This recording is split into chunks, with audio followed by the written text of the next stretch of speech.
Снемува работна сила, ама ако не се зголемат платите, уште толку ќе нема, порачаа денеска синдикатите.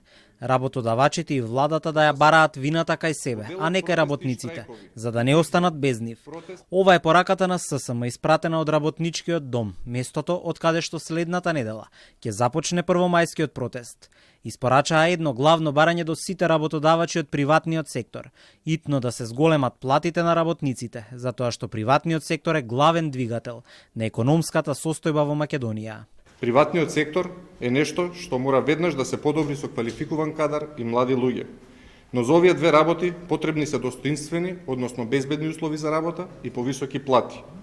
Повисоки плати не се 500 евра плата, туку 500 евра минимална плата, која ќе се множи со коефициент на сложеност и со тоа ќе пораснат и останатите плати. Во овие трудоинтензивни дејности од приватниот сектор не треба да има плати помали од 50 и 60 илјади денари. Од Сојузот на синдикати обвинуваат и за притисоци врз нивните членови. Тврдат дека се фаворизира друг синдикат кој што не се бори за повисоки плати.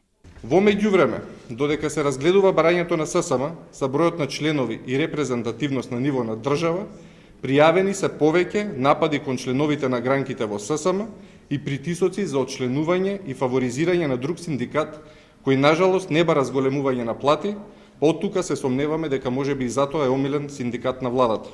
ССМ веќе закажа првомајски протест, а не марш, поради ниските плати, нечовечките услови за работа, доцнењето со исплата на платите и во приватниот и во јавниот сектор, како и поради непочитување на колективните договори.